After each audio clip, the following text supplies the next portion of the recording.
मियाँ जी किसकी गांड लेनी है? गांड नहीं बे, जान लेनी।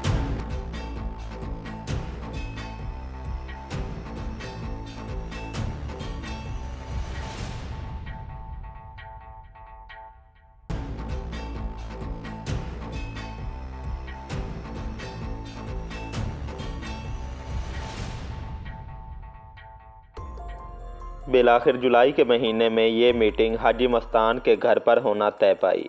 अंडरवर्ल्ड के वो तमाम गैंगस्टर जो एक दूसरे के खून के प्यासे थे, एक छत तले जमा हो गए। इस दिन जीना बाई अलग सुबह ही हाजी मस्तान के घर पहुंच चुकी थी। मीटिंग से कई रोज़ कबल करीम लाला से मशवरा करके एक फहरिस्त तैयार कर ली गई थी।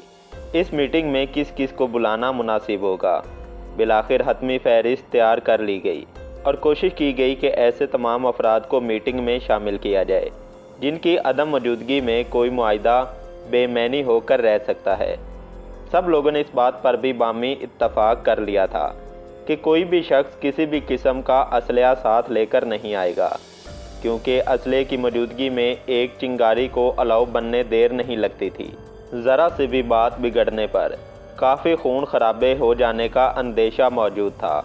इसलिए हर शख्स ने अपनी हिफाजत की खातिर असलहा ना लाने में ही आफियत जानी। जूं जूं मीटिंग के शुरका की आमद का वक्त करीब आता गया, हाजी मस्तान के चेहरे पर परेशानी के आसार नुमायां तर होते चले गए। जीना बाई हाजी मस्तान की परेशानी को भांप गई और इसे यकीन दिलाने लगी कि कुछ भी बुरा ना सोचे।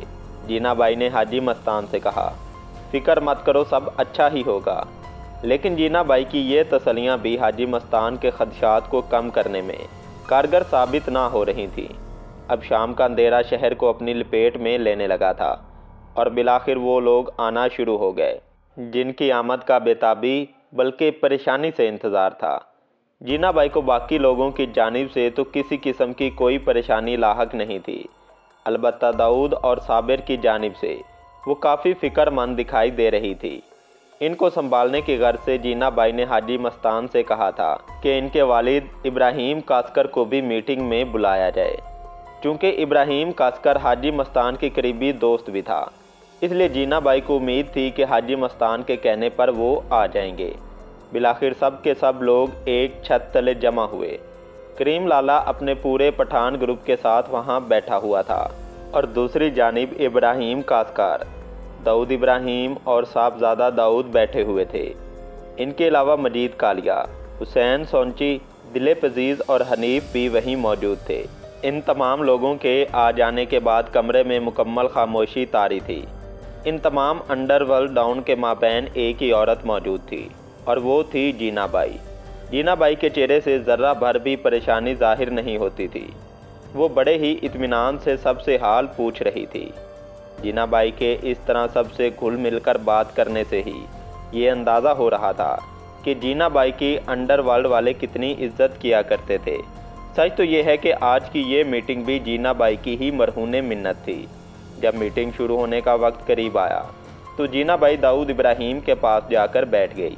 दाऊद इब्राहिम ने इंतहाई ज़ोर से अपनी उंगलियां भींचकर मुक्के की शक्ल बनाना शुरू कर रखी थी। जीना बाई ने दाऊद इब्राहिम के हाथ पर हाथ रखकर इसे तहम्मुल से बात करने का इशारा किया। इस दौरान हाजी मस्तान सिगरेट पी रहा था। इसने अपनी सिगरेट मेज़ पर रखे एस्ट्रे में बुझाई और मेहमानों की जानिब आया। सबके दरमियान आकर हाजी मस्तान रुक गया और फिर इसने कुछ इस अंदाज से बात शुरू की, आज अपने तमाम भाइयों को एक छत तले जमा देखकर मुझे इंतहाई खुशी महसूस हो रही है। अब तक हम लोग एक दूसरे की जानिब से गलत फहमियों का शिकार रहे और एक दूसरे का बहुत खून भी बहाया, लेकिन मेरी ख्वाहिश थी कि हम तमाम लोग एक मर्तबा फिर यकजा हो जाएं और इस मुबारक काम के लिए मैंने अपने गरीब खाने का इंतखाब किया। हाजी मस्तान अपनी बात ये कहकर खामोश हो गया। कमरे में अब भी सुकूत तारी था। किसी शख्स ने लब ना खोले। जीना बाई इन सब को मुस्कुराकर कुछ इस अंदाज से देख रही थी, गोया कि इनसे खैर सगाली के जज्बात की तवक्को रखती हो। कुछ देर हाजी मस्तान कमरे में मौजूद तमाम लोगों के चेहरों के बदलते हुए तस्सुरात का जायज़ा लेता रहा और फिर बात को मज़ीद आगे बढ़ाने के लिए कहने लगा, हम सब मुसलमान हैं, हम सब एक ही मज़हब को मानने वाले हैं। اور اگر دیکھا جائے تو آپس کی دشمنیوں میں ہم اتنے اندھے ہو چکے ہیں کہ ہم نے اپنے دوست دشمن کی پہچان بھی کھو دی ہے۔ بھائی بھائی کی جان لینے پر تلا ہوا ہے۔ نہ صرف ہم اپنے مذہب کا مذاق اڑوا رہے ہیں بلکہ لوگ بھی ہم پر ہنس رہے ہیں۔ لوگ، پولیس، حکومت سب اس خون خرابے سے خوش ہیں۔ جینا بھائی نے حاجی مستان کی بات میں کچھ اضافہ کیا۔ ٹھیک کہا مستان بھائی، ہم لوگ مذاق بن چکے ہیں۔ حکومت سمجھتی ہے کہ ہم لوگ ایک دوسرے کو آپس میں مارنے کے سوا اور کچھ نہیں کر سکتے۔ او خدایا، ہمیں کیا ہو گیا ہے؟ داؤد ذرا غصے سے۔ یہ بات صحیح نہیں ہے۔ ہم نے ہمیشہ مسلمانوں کا خیال رکھا ہے۔ حقیقت تو یہ ہے کہ ہم نے کبھی بھی حملہ کرنے میں پہل نہیں کی، لیکن اگر دوسرے لوگ ہی اپنی دادا گیری جمانے کی خاطر ہمیں نیچا دکھانے کی کوشش کرنے لگیں تو پھر ہم بے بس ہیں۔ یہ سننا تھا کہ پٹھان کھڑے ہو گئے۔ تم کہتے ہو ہم اپنی دادا گیری جمانے کی کوشش کر رہے ہیں؟ اب تم کل کے لڑکے ہمیں یہ بتاؤ کہ ہمیں کیا کرنا چاہیے اور کیا نہیں کرنا چاہیے۔ چلو آج یہیں فیصلہ ہو جائے کون دادا ہے اور کون نہیں۔ یہ کہتے ہوئے پٹھان لڑکوں میں سے ایک نے اپنا پستول نکالنے کی کوشش کی۔ صابر غصے کے عالم میں اٹھ کر اس کو للکار کر جواب دینے ہی والا تھا کہ جینا بائی غصے سے اٹھی اور کہنے لگی، ہم نے سختی سے تمہیں منع کیا تھا کہ کوئی اپنے ساتھ اسلحہ نہیں لے کر آئے گا۔ یہ مستان پائی کا گھر ہے، کوئی میدان جنگ نہیں۔ تمہیں جو کرنا ہے اس گھر سے باہر کرنا۔ اس گھر میں یہ سب کچھ نہیں چلے گا۔ اس کے بعد جینا بائی نے گھوم کر داؤد ابراہیم کی جانب دیکھا، حالات کی نزاکت کا اندازہ لگاتے ہوئے۔ داؤد ابراہیم نے صابر کو پکڑ کر بیٹھنے کو کہا۔ حاجی مستان نے جب یہ دیکھا کہ ہاتھ سے نکلتی ہوئی صورتحال کو جینا بھائی نے سنبھال لیا ہے تو اس نے سکھ کا سانس لیا۔ پھر حاجی مستان نے کہا، خدا کا واسطہ، مذہب کا واسطہ، تم لوگ اپنے اپنے اختلافات دور کرنے کی کوشش کرو۔ آؤ آج مل کر عہد کرتے ہیں کہ آج کے بعد ایک دوسرے کا خون نہیں بہائیں گے۔ جینا بائی فوراً اٹھی اور اپنے سر پر دوپٹہ اس انداز سے درست کیا کہ جیسے نماز پڑھنے جا رہی ہو، پھر دوسرے کمرے میں چلی گئی۔ جینا بائی کے اس طرح وہاں سے چلے جانے نے سب کو پریشانی میں ڈال دیا۔ سب کے سب سوالیہ نظروں سے ایک دوسرے کو دیکھنے لگے کہ جینا بائی کو کیا ہوا۔ چند لمحوں بعد جینا بائی واپس لوٹی تو اس کے ہاتھ میں قرآن پاک تھا۔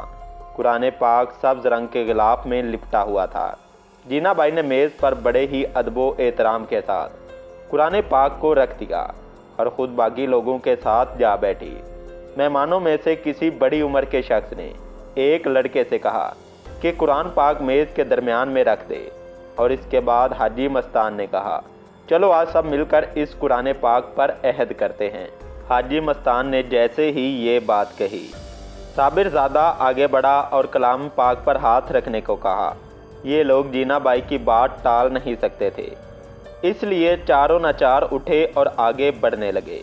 دیگر لوگ بھی اتنا بڑا فیصلہ کرنے میں تذبذب کا شکار نظر آ رہے تھے، لیکن جب انہوں نے دیکھا کہ صابر اور داؤد ابراہیم نے پہل کر دی ہے تو وہ لوگ بھی ہمت کر کے اٹھنا شروع ہوئے۔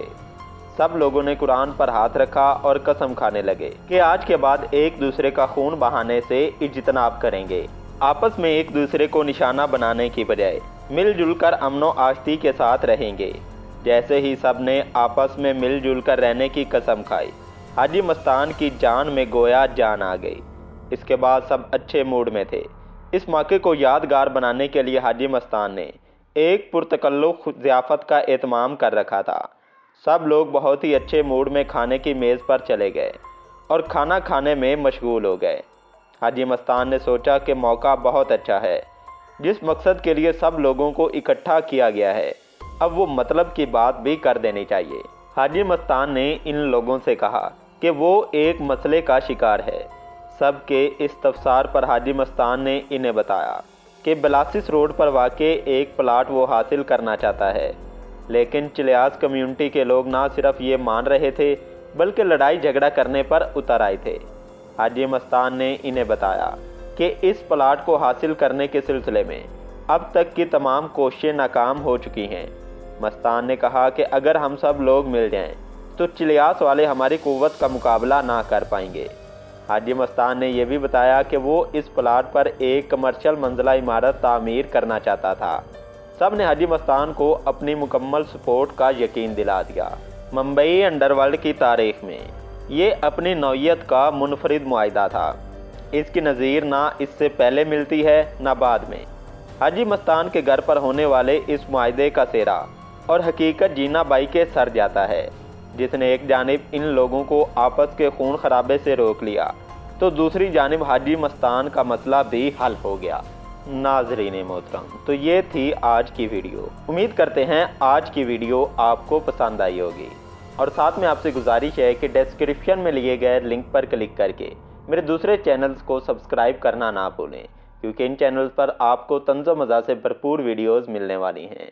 और साथ में आपसे गुजारिश है कि इस वीडियो को लाइक कीजिए और कमेंट करके बताइए कि आपको हमारी वीडियोज़ कैसी लगती हैं। हमारे चैनल को सब्सक्राइब कर लें और साथ में लगे बेल आइकन को दबाकर ऑल नोटिफिकेशन ऑन कर लें, ताकि हमारी हर नई आने वाली वीडियोज़ आपको फ़ौरन मिल सकें। मुंबई माफिया 2.0 की अगली एपिसोड में आपसे दोबारा मुलाकात होगी। तब तक के लिए अपने मेज़बान जमशेद मुश्ताक को दीजिए इजाज़त। अपना और अपने प्यारों का ढेर सारा ख्याल रखिएगा। अल्लाह निगहबान।